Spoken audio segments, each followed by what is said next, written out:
when the ladies' plate opens later in the regatta. But for now, we've got the temple, which is a kind of for university students. None of these can have rowed in got a medal in the under-23 rowing championship. It's really changed the complexion of this event. Yeah, changed this year's Henley Royal. Just slightly changed the rules, diversify some of the crews coming a bit.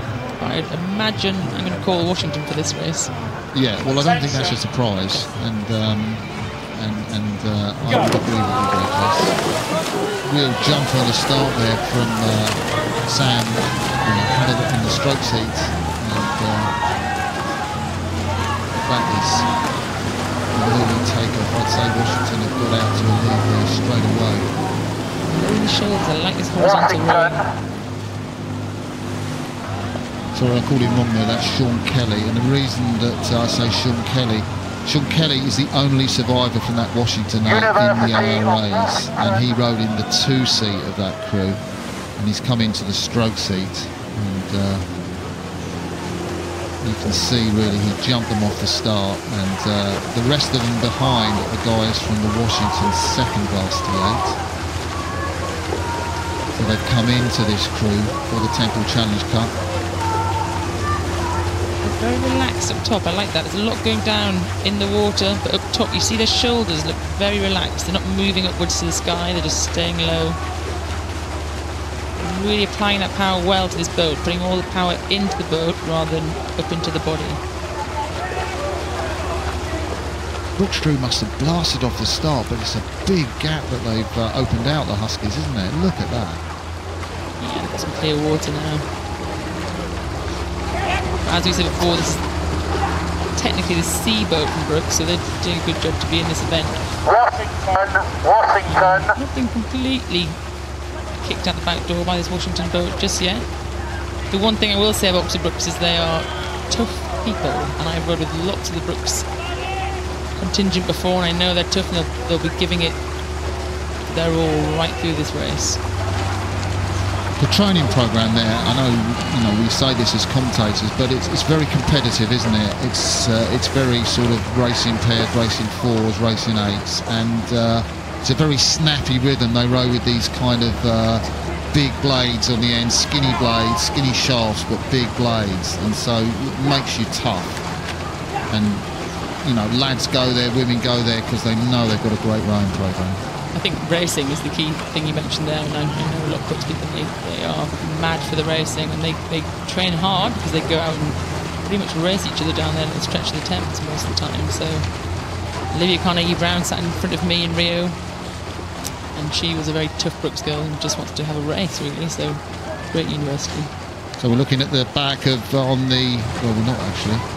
We'll talk about Oxford Brookes there slightly. We're looking at Alex Martin, the stroke of the Oxford Brookes, 24 years of age. It's his first time going down the Henley track. The former deep sea fisher turned rower, the American, racing his compatriots today. Jasper Elliott, 20 years of age behind him. A lot of these boys will hope to get in the Brookes B8 or the next Brookes 8 or the Brookes A8 in years to come. That's why they're serving their time in races like this.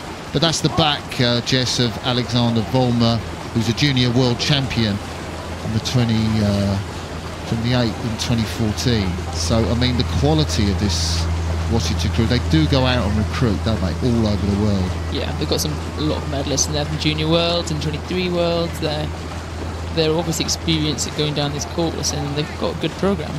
Yeah, Bram Schwartz, of course, was in that boat that did so well to beat Brookes earlier, and he's now rowing in the Dutch international team. Victor Pivac, the Serbian, and he's gone back into row with the Serbian team. But you've got an 8 of this quality. None of them have won the under-23 medals, which is why they can compete in the Temple. But a lot of them are equivalent to junior gold medalists, or they're fantastic, really strong lads that have come into the Husky program. Well, the same way I spoke about the American and the women's equivalent program at University of Washington, the men's is very strong, and they've got numerous Olympic rowers. A lot of the Canadian men's team, Conlon McKay, but a lot of them rowed at the University of Washington, so they've got the calibre as well. So those guys know the scores. They're probably pinned on a board somewhere in their gym. They know what the heights they have to reach. So there's the Brookes B crew, in effect the third crew from the Oxford Brookes University And they are racing what is in effect, I guess, the second crew from the University of Washington.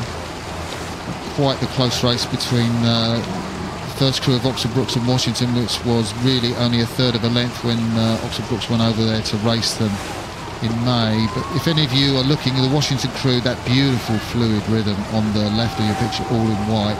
If you've read that great book about rowing, if you haven't, then read it, you must. The Boys in the Boat, all about the Washington crew that raced the 1936 Olympic Regatta. It's an incredible story, an incredible book, and the Husky Clipper is hanging up in the boathouse, which these boys, I guess, see almost every day, and what an inspiration it provides for them. Yeah, we're doing those boys from 1936 proud. Look at this rowing, and it's really silky. Angles look good, don't they? Yeah. I mean, they've had the telemetry on the boat, I guess, the Peach telemetry, which tells you the force curves and the angle of the blades, but it looked great as the drone flew over. You couldn't really see any discrepancies of it. Nice little following tailwind. Of course, the stream is barely anything this year, so we're expecting some fast times coming back down the rest of the week. Yeah. They're racing against the tide. I think the times, I was looking at them for the earlier races, we can't get them in the commentary box, unfortunately, but they were about, say, 3 seconds outside the record to the barrier, which is like the first, I don't know, third of the race, so probably 10 seconds, 15 seconds off the record. Depends if they're pushed at the end, I guess. Most crews are going pretty flat out to the barrier. Yeah, I mean, they're going to need a bit of a stronger following tailwind, I'd imagine, but it's just going to get hotter all week. I predict might some records going towards the end of the week. So the Huskies: Alex Vollmer, Philip Nonstadt, Robert Carlin, David Bridges, Stephen Ross, Pete Lancashire, George Essau, Sean Kelly, the one survivor from the Huskies one crew, Kimmons Wilson, the 21-year-old coxswain, crossed the line to take that heat of the Temple Challenge Cup against the young men from Oxford Brookes University B crew. Fantastic rowing programme. Babbage Johnson, Gromark, Todd, Trett, King, Elliott, Martin and Muir. And they hear the cheers of the Huskies.